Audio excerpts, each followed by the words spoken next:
موضوعنا النهاردة عن الكارت الأصفر اللي ناس كتير بدأت تسألني عنه وعاوزة تفهم إيه هو الكارت ده بالتفصيل. في ناس بتقول إن هي تقدر تشتري بيه أونلاين بسهولة، وفي ناس بتقول إن هو للناس اللي هم الطلبة واللي ما عندهمش حسابات بنكية. في ناس تانية بتقول ده كارت بديل لو مش عاوز تستعمل الماستر كارت أو الفيزا بتاعتك. بصراحة الموضوع عامل لبس عند ناس كتير، وده طبيعي لأن أي منتج جديد بينزل السوق بيبقى حواليه كلام كتير ومعلومات ناقصة.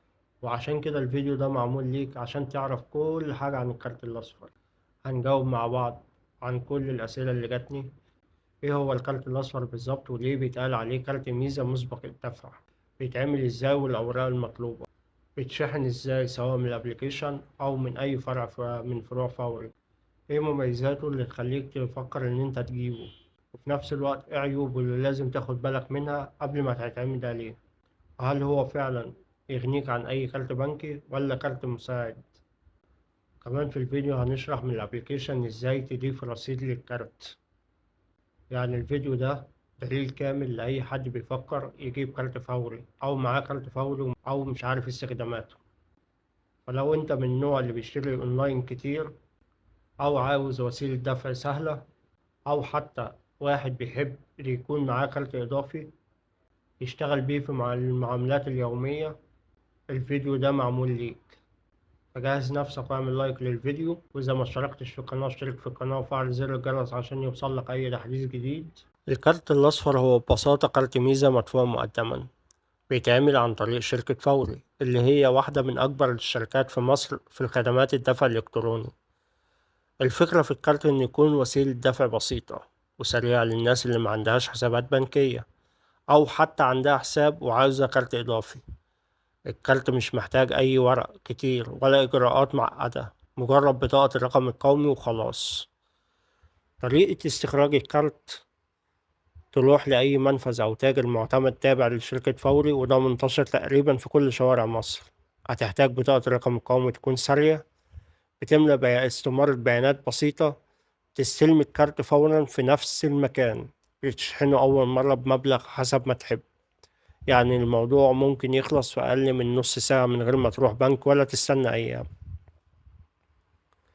الكارت مش مجرد كارت شحن، لكن ليه استخدامات كتير جدا. المشتريات أونلاين: تقدر تشتري بيه من المواقع اللي بتقبل الدفع بالكروت البنكية زي جوميا، أمازون، نون، نتفليكس. منصات الألعاب: بيوفر لك أمان أكبر لو مش عاوز يدخل بيانات فيزتك الأساسية. اتنين، المعاملات الحكومية والتعليمية: ينفع تسدد بيه مصاريف المدارس والجامعات، دفع الفواتير الحكومية أونلاين زي الكهرباء والمية والغاز. تلاتة، السحب الكاش: تسحب الفلوس من أي ماكينة ATM تدعم كارت ميزة أو بنك مصر. المحافظ الإلكترونية الخاصة بفودافون وأورنج واتصالات.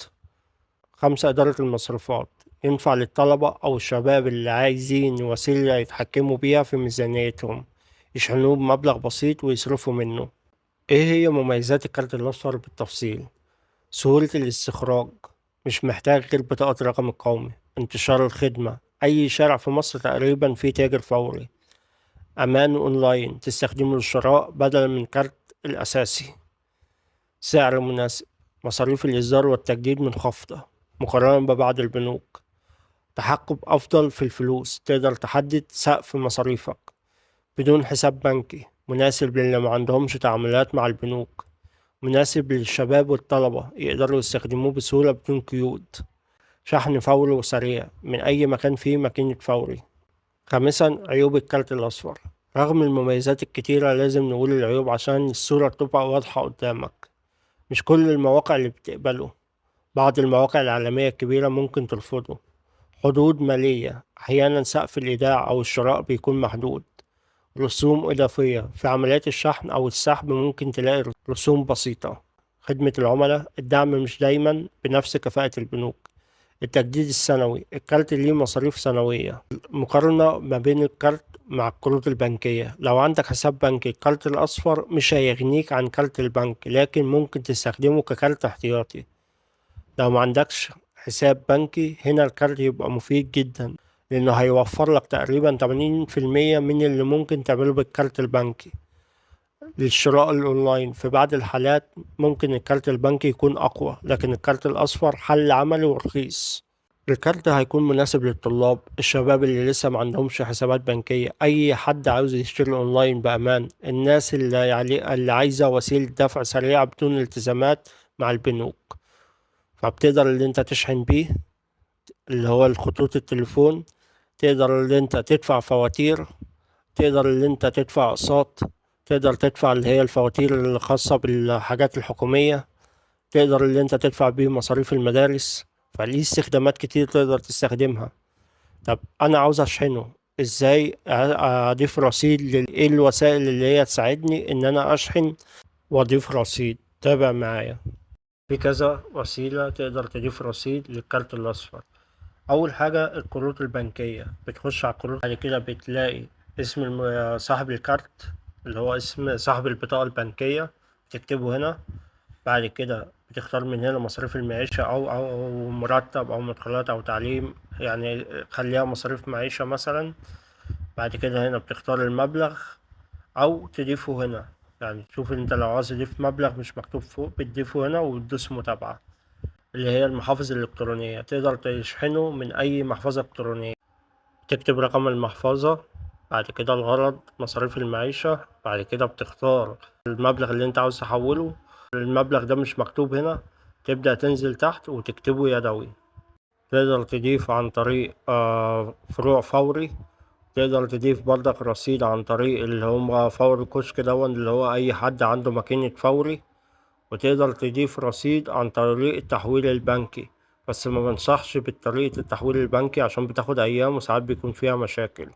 وتقدر تضيف على الكارت عن طريق اللي هو الانستا باي، تاخد رقم الكارت اللي مكتوب على الكارت، وده تضيف رصيد بسهولة عن طريق انستا باي. وبكده نكون خلصنا جولتنا الكاملة حوالين الكارت الأصفر من فوري. اتكلمنا عن كل التفاصيل اللي ممكن تحتاج تعرفها قبل ما تاخد قرار. عرفنا ايه هو الكارت وبيشتغل ازاي، اتكلمنا عن خطوات استخراج الكارت بسهولة من اي منفذ فوري. شرحنا مع بعض طرق الشحن المختلفة سواء من التطبيق او اللي انت تقدر اللي انت تروح تشحنه من اي فرع فوري. ووقفنا عند اهم المميزات اللي تخلي الكارت عملي جدا للشباب والطلبة اللي ما عندهمش حسابات بنكية. وكمان وضحنا العيوب والمشاكل اللي ممكن تقابلك عشان تبقى داخل على التجربة وانت عارف كل حاجة من الأول. لو ركزت في اللي قلناه هتلاقي إن الكارت الأصفر مش مجرد كارت عادي، لكن أداة مالية ذكية بتسهل عليك معاملاتك اليومية. لو بتحب تشتري أونلاين هيوفر لك الأمان. لو طالب أو لسه جديد في موضوع القروض هيساعدك تبدأ بطريقة بسيطة. لو عندك كارت بنكي بالفعل ممكن يكون الكارت ده احتياطي أو وسيلة منفصلة لمصروفات معينة. لكن زي ما قلنا مفيش حاجة كاملة، فلازم تسأل نفسك هل المميزات اللي بيقدمها تناسب احتياجاتك؟ هل عيوبها هتأثر عليا ولا أقدر أتعامل معاها بسهولة؟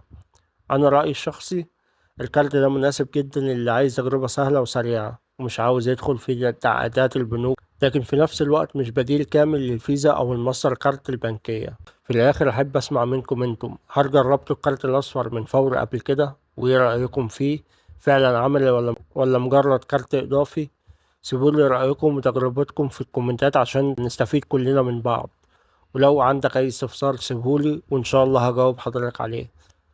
ولو عجبكم الفيديو ما تنسوش تعملوا لايك عشان يوصل للناس كتير، تشتركوا في القناة وتفعلوا زر الجرس عشان يوصل لكم كل جديد، وتشاركوا الفيديو مع أصحابكم اللي بيفكروا يجيبوا الكارت أو محتاجين وسيلة دفع سهلة.